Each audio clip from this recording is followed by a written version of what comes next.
நாகையில் பிரபல தனியார் மருத்துவமனையில் காய்ச்சல் சிகிச்சைக்காக அனுமதிக்கப்பட்ட 11ஆம் வகுப்பு படிக்கும் பள்ளி மாணவன் உயிரிழந்த சம்பவம் பரபரப்பை ஏற்படுத்தியுள்ளது.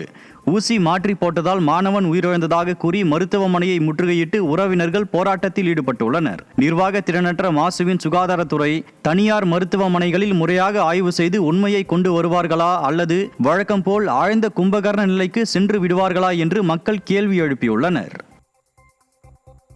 மதுரை மாவட்டம் முசிலம்பட்டி அருகே தனிநபர் பொது பாதையை ஆக்கிரமித்ததால் பள்ளி மாணவ மாணவிகள் பள்ளிக்கு செல்ல முடியாத நிலை ஏற்பட்டுள்ளது. இதனை கண்டித்து தாலுகா அலுவலகத்தில் பெட்ரோல் கேன்களுடன் அப்பகுதி மக்கள் முற்றுகை போராட்டத்தில் ஈடுபட்டதால் பரபரப்பு ஏற்பட்டது. தனிநபர் பொது பாதையை ஆக்கிரமித்து வைத்துக் கொண்டு கிராமங்களுக்கு இடையூறாக செயல்படுவதாக பலமுறை புகார் அளித்தும் வருவாய் அலுவலர்கள் நடவடிக்கை எடுக்கவில்லை என பெட்ரோல் ஊற்றி தீக்குளிக்க முயற்சித்துள்ளனர். திருப்பூர் மாவட்டம் மடத்துக்குளம் அமராவதி ஆற்றை ஆக்கிரமித்து வளர்ந்துள்ள சீமை கருவேல மரங்களை முழுமையாக அகற்ற நடவடிக்கை எடுக்க வேண்டும் என்று விவசாயிகள் மற்றும் பொதுமக்கள் கோரிக்கை விடுத்துள்ளனர்.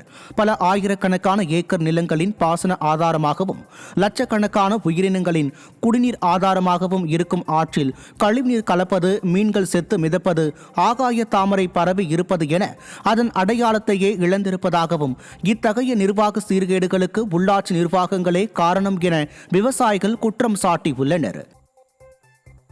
கோவை மாவட்டம் அன்னூரில் சட்டவிரோதமாக தங்கியிருந்த வங்கதேசத்தைச் சேர்ந்த 11 பேரை காவல்துறையினர் கைது செய்த நிலையில் அவர்கள் தமிழகத்தின் உள்ளே வரும் வரை தமிழக எல்லை போலீசார் என்ன செய்து கொண்டிருந்தனர் என்ற கேள்வி எழுந்துள்ளது.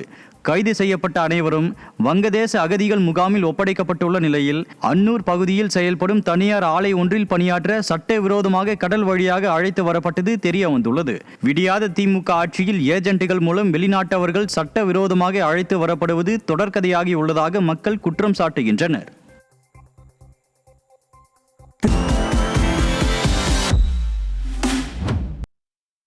கடலூர் மாவட்டம் விருத்தாச்சலத்தில் அரசு பேருந்தில் பயணம் செய்த 4 பெண்களிடம் ஒரே நேரத்தில் பணம், ஏடிஎம் கார்டுகள் மற்றும் அரசு ஆவணங்கள் கொள்ளையடிக்கப்பட்ட சம்பவம் பெரும் பரபரப்பை ஏற்படுத்தியுள்ளது.